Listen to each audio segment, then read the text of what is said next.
Buenas tardes, buen martes, buena semana. Que el Señor nos bendiga, nos guíe en todas las cosas y nos permita, sobre todo, seguir leyendo la Biblia, seguir abriendo la Biblia con nuevas cosas, pero no para hoy, porque yo pensaba ya empezar con algo nuevo, con algo que fuera un poco más cambiante. Pero ayer dije algo como lectora típica que soy, que cree una cosa y después uno lee bien la Biblia y se da cuenta. Bueno, por supuesto, con Romanos 8, con lo que habíamos visto, me quedé con varios de los capítulos, más que de los versículos, de las ideas. Yo no hace mucho que había descubierto ese tema de esos planteos de Pablo, y si es que el Espíritu de Dios vive en ustedes, ¿no? Recuerdan que se repite tantas veces de distintas maneras, y si el Espíritu de aquel que levantó a Jesús de los muertos. Es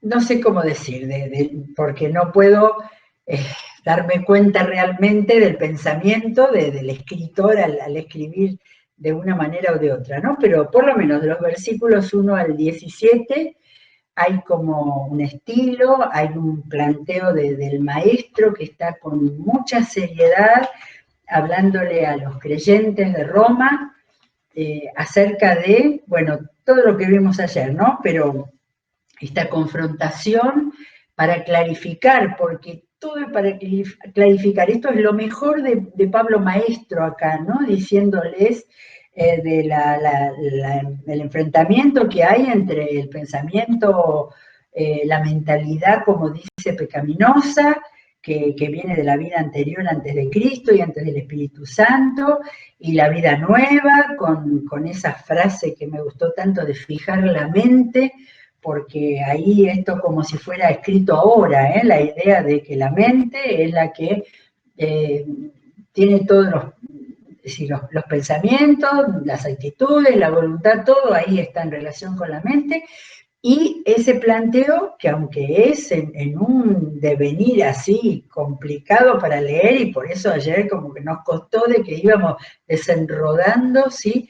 Pero tan clara la persona del Espíritu Santo para decir que es vida y paz y que es quien nos ayuda. Todas las cosas que va diciendo, las que yo había anotado, y de repente, algo que no me había dado cuenta o que no lo expliqué, pero creo que me di cuenta hoy al volver a leer desde el principio el pasaje y ver que los primeros versículos van mostrando fuertemente eso de lo de vivir conforme a la vida anterior o vivir conforme al Espíritu. Pero después, más o menos desde el versículo 14, donde dice, todos los que son guiados por el Espíritu de Dios son hijos de Dios, ahí usa por primera vez la palabra hijos, y entonces va avanzando en que el Espíritu, y ahí sigue con el Espíritu Santo, es el que nos permite que digamos Abba, Papito, Padre, a Dios, y ahí el planteo de Pablo, que creo que lo dijimos, que es como el que hay en Efesios 1, de que si somos hijos, somos herederos, coherederos. Y entonces, un paso más es el que termina ese versículo 17, y entonces toda esta sección, digamos, del capítulo 8, diciendo, si ahora sufrimos con Él, también tendremos parte con Él en su gloria. Y yo pensaba que, bueno, lo que sigue es como para ponerle otro número de capítulo, porque cambia, y entonces de nuevo te voy a decir, no leíste bien, no te diste cuenta. ¿Ves lo que es la lectura livianita, sí? Y habré leído el capítulo de Romanos 8 muchas veces en mi vida. Pero en el 18, termina diciendo en el 17, si ahora sufrimos con Él, también tendremos parte con Él en su gloria. La primera cosa que me di cuenta es que acá aparece la palabra gloria y acá aparece el tema sufrimiento. Si hasta ahora era la pelea interior, esa que Pablo ha hablado tanto en el capítulo anterior, en el capítulo 7, la confrontación para hasta dejar realmente que el Espíritu Santo sea el que guíe, el que maneje, el que enseñe, pero después aparece la nueva idea, va avanzando, va progresando este argumento, esta manera de explicar, y entonces aparece lo de hijos, aparece lo de herederos, y aparece lo de pensar en sufrir, pero también tendremos parte con él en su gloria. Y lo que sigue, aunque tenga otro subtitulito, forma parte realmente del mismo capítulo, solamente que es, a ver, ¿cómo lo puedo llamar a esto? Es un cambio de clima literario, ¿sí? Pablo levanta vuelo al tomar lo que después fue separado como versículo 18.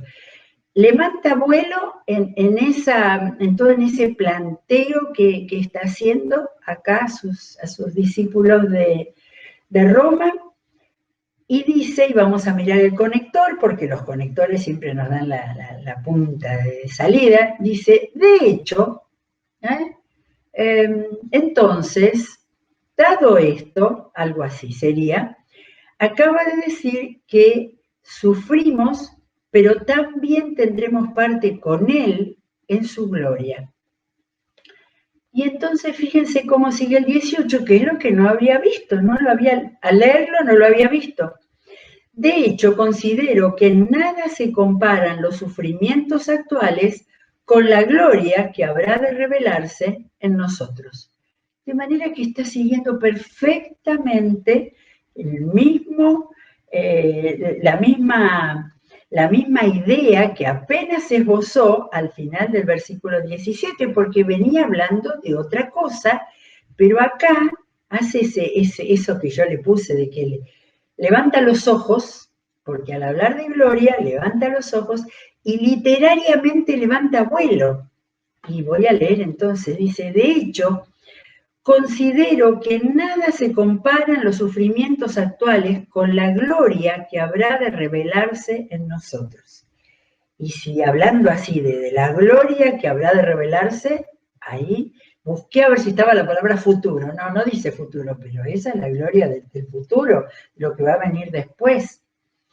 Y entonces sigue, y díganme ustedes si no es un literato fantástico Pablo acá, dice, la creación aguarda con ansiedad la revelación de los hijos de Dios. Bueno, porque fue sometida a la frustración. Esto no sucedió por su propia voluntad, sino por la del que así lo dispuso.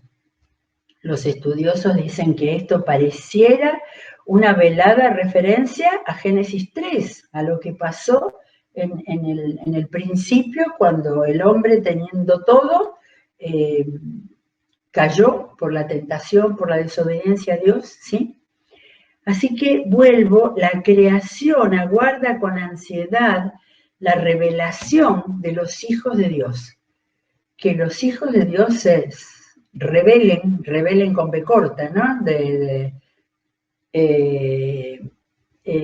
revelación, no de revelarse, que sería con B larga, de la revelación. O sea, que los hijos de Dios se manifiesten a la creación esa que está esperando lo que habrá de venir mucho mejor, y acá pone con la palabra gloria, ¿sí? Seguimos. Pero queda la firme esperanza de que la creación misma ha de ser liberada de la corrupción que la esclaviza, para así alcanzar la gloriosa libertad de los hijos de Dios. Bueno, acá, magnificencia del apóstol Pablo, ¿eh? Acá aparece la palabra esperanza, así que de la gloria en lo que va a venir, en que los hijos de Dios revelen todo lo que han recibido y todo lo que tienen gracias a Cristo. Entonces, dice, queda la firme esperanza de que la creación misma ha de ser liberada de la corrupción que la esclaviza, de aquella que comenzó con Adán y Eva, y en los primeros capítulos, no me acuerdo en cuál, de Romanos, ahí hace una similitud entre Adán y Cristo para mostrar todo lo que pasó, que cambió la vida del hombre. Así que la creación misma ha de ser liberada de la corrupción que la esclaviza, para alcanzar la gloriosa libertad de los hijos de Dios. Acá ya van 3 veces que habla gloria, gloria y gloriosos. Por eso es que mi humilde percepción fue de que después de haber estado hablando de todo esto que tiene que ver con el interior del ser humano, ahora viene levantar la mirada y pensar en cuando a toda la creación va a tocar y va a cambiar cuando termine su esclavitud con la revelación de los hijos de Dios, pero con el futuro, con la segunda venida de Jesús. Dice, punto aparte, por suerte así respiramos y volvemos, sabemos que toda la creación todavía gime a una como si tuviera dolores de parto. Una personificación, se llama esta figura del lenguaje, en la cual una parte de la naturaleza o de la creación personifica en una persona, ¿no? Por eso no habla es una palabra que va a volver a usar, no dice grita, dice gime, ¿sí? El gemido es una manifestación de dolor y de angustia, pero de una manera muy, muy especial. Es como un lenguaje celestial ese gemido. Y no solo ella, no solo la creación, sino también nosotros que tenemos las primicias del Espíritu, tenemos las primicias, y ahí Pablo de esto incluye, tenemos la salvación, tenemos la nueva vida, pero tenemos que esperar hasta llegar al momento final en que, o sea, de las primicias vamos a avanzar a la plenitud total, porque dice, nosotros mismos, los cristianos, que tenemos las primicias del Espíritu, gemimos interiormente mientras aguardamos nuestra adopción como hijos. Como no éramos hijos ya, sí, claro que lo somos, ya hemos sido adoptados y para eso lo explica Pablo, especialmente en Efesios, pero la plenitud, es decir, la redención de nuestro cuerpo, ¿sí? Cuando haya un cambio de las cosas corruptibles por incorruptibles. No lo explica mucho más, pero en medio de todo este desarrollo ha puesto eso de anhelar la gloria de Dios, de desear, gimiendo incluso por parte de la creación. Dice, porque en esa esperanza, versículo 24, fuimos salvados, pero la esperanza que se ve ya no es esperanza. ¿Quién espera lo que ya tiene? Pero si esperamos lo que todavía no tenemos, en la espera mostramos nuestra constancia, ¿sí? Y esto me hace pensar en antes que dice, bueno, aunque sufrimos, y Pablo en otras cartas ha hablado también, ¿no? De fortaleza, de esperanza, de constancia. Y acá aparece ayer, dejé todo esto de largo y me fui al versículo tan hermoso de 26 y 27, pero no es para sacarlo solito, tiene relación con eso. Dice, en la espera de que todo eso pase, de que lleguemos al momento de la plenitud, así nosotros, en nuestra debilidad, acá vuelve a los versículos del 1 al 17, cuando hablaba de la lucha y de la necesidad del Espíritu Santo de que nos ayude y nos sostenga en cuanto a nuestra mentalidad nueva. Dice, en nuestra debilidad el Espíritu Santo acude a ayudarnos. Después de todo este pensamiento acerca de la creación, gimiendo y esperando, ¿sí? Yo creo que Pablo dijo, bueno, pero acá no es cuestión de que se olviden de que son débiles y que tienen que estar fuertes y orando para poder llegar a aquella gloria futura. Y entonces dice, en nuestra debilidad el Espíritu acude a ayudarnos. No sabemos cómo pedir, pero el Espíritu mismo intercede por nosotros con gemidos. Tercera vez la palabra gemidos, ¿sí? Lenguaje celestial, que no pueden expresarse con palabras. Ella dice, el Espíritu Santo no tiene cuerdas vocales, no es un ser humano, no habla, pero intercede con nosotros en la relación que tiene con el Padre. Y Dios, que examina los corazones, sabe cuál es la intención del Espíritu, porque el Espíritu intercede por los creyentes conforme a la voluntad de Dios. Acá hay un círculo que habría que dibujarlo, ¿sí? Habría que dibujarlo porque es tremendo todo lo que dice. Dios examina los corazones. ¿Sabe cuál es la intención del Espíritu que está intercediendo por nosotros? Y el Espíritu intercede conforme a la voluntad de Dios. Acá no explica más Pablo, acá hay que quedarse cada uno pensando con el Espíritu Santo y viendo de qué manera tenemos conciencia cuando estamos hablando con papá, cuando estamos pidiendo, cuando estamos exponiendo nuestras necesidades, nuestros sueños, para estar conectados de tal manera de decirle al Espíritu Santo que queremos que eso que nosotros estamos pidiendo, por ejemplo, esté cercano, en concordancia con lo que el Espíritu va a tomar de mí para presentárselo al Padre. Nada de esto para leer apuradito, rápido, dormido, ¿eh? Y aunque uno lo haya leído montones de veces, cada vez hay que volver a pedir una revelación especial, porque esto es de lo más importante para nuestra relación con el Señor. Bueno, y acá entramos con el versículo 28, con la gloria de Romanos 8, como si todo lo otro no hubiera sido fundamental, importantísimo y necesario, ¿no? Dice, ahora bien, dice Pablo, después de todo esto, dice, sabemos que Dios dispone todas las cosas para el bien de quienes lo aman. Este es otro de los versículos que lo sacamos, lo pusimos en cuadrito tantas veces, ¿sí? Pero está todo dentro de este mismo mensaje, no está separado, tiene otro título, pero el título es para que no nos perdamos nada más. Después de todo eso, de la intercesión del Espíritu Santo que nos ayuda, de lo que nos espera para revelarle a la creación lo que Dios quiere, dice, sabemos que Dios dispone todas las cosas para el bien de quienes lo aman. Acordémonos que dice para el bien, no que todas las cosas salgan bien y sean buenas, no, que sean para bien de quienes lo aman. Los que han sido llamados de acuerdo con su propósito. Así que lo que esperamos que Dios haga para el bien de nosotros, llamados y de acuerdo con su propósito, ¿no? Vez tras vez en la palabra se nos dice que no es cuestión de tirarle la mano al mago, sino saber que tenemos que estar dentro del propósito. Y para eso ha hablado tanto del Espíritu Santo en todo el capítulo. Bueno, porque a los que Dios conoció de antemano, también los predestinó a ser transformados según la imagen de su Hijo, para que Él sea el primogénito entre muchos hermanos, ¿sí? De nuevo, toques de doctrina acerca de Jesús, que nos ha predestinado para ser, ¿sí?, a la imagen de su Hijo, ¿eh? Imagen y semejanza de Dios.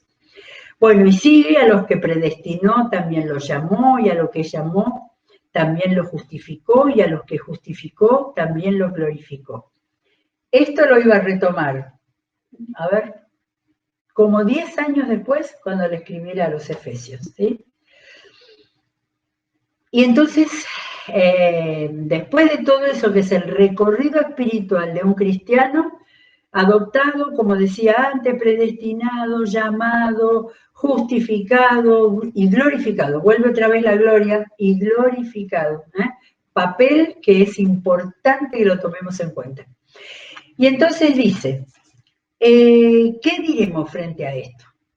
Bien, por la pregunta. Pablo es un capo para hacer preguntas. ¿Qué diremos frente a todo eso, a todo lo que dijo en este capítulo?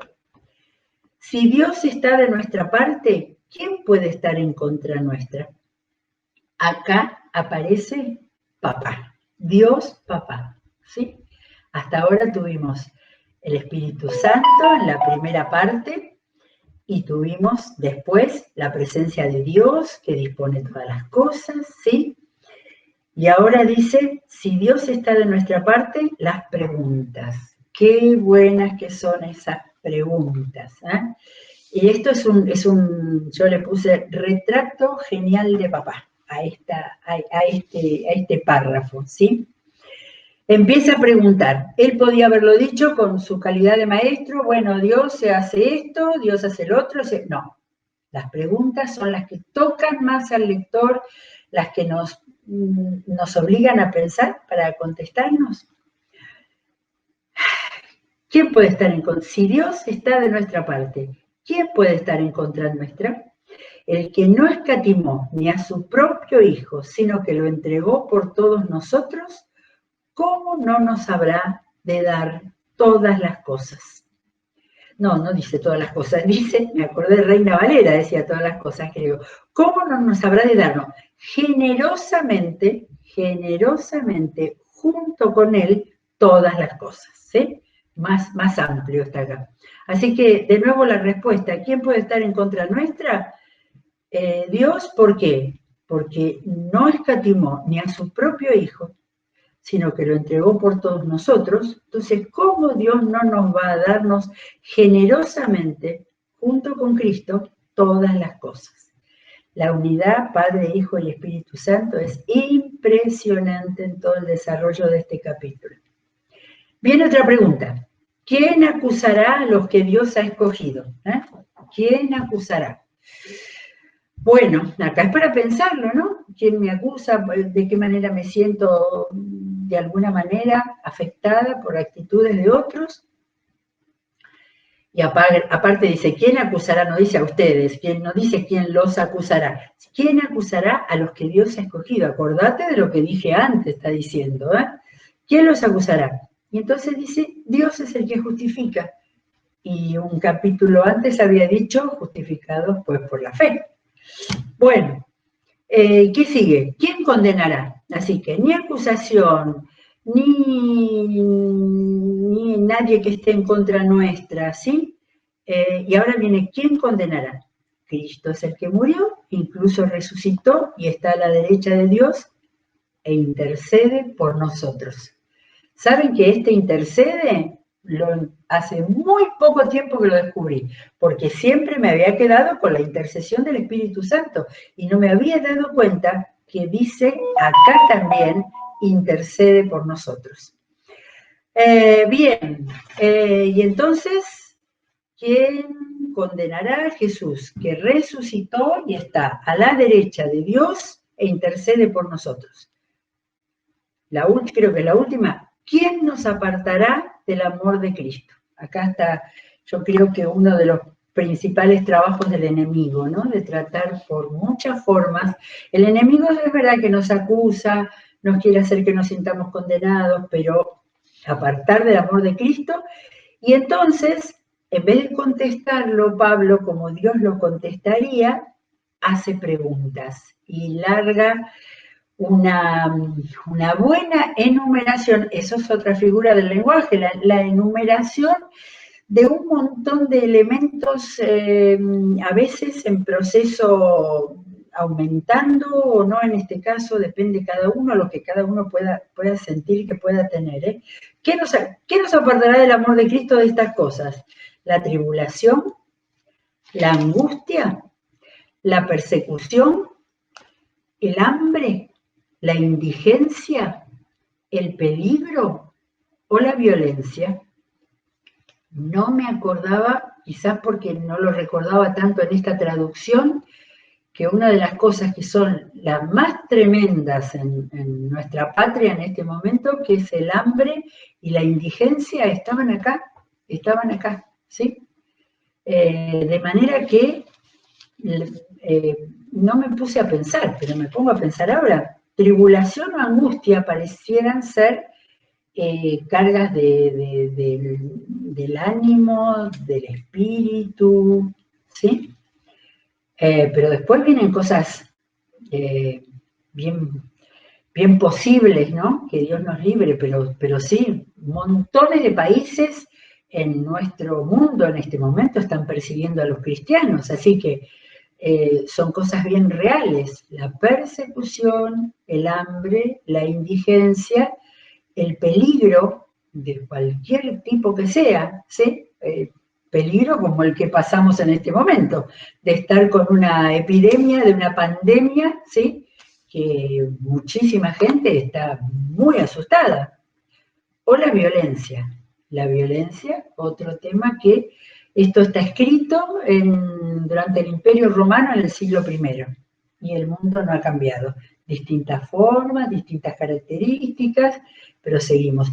Y violencia, cuando pensamos en violencia, puede ser un tipo de violencia empezando por las casas, ¿sí? Hasta siguiendo por la fuerza, por los que tienen poder, por los que gobiernan, etcétera, etcétera, etcétera. Así que, ¿cómo llegamos acá? A ver, ¿quién nos apartará del amor de Cristo? Así que Pablo hace esta enumeración que yo creo que la tendría muy en la punta de los dedos, ¿no? Con las cosas que él veía, que él estaba recorriendo el mundo.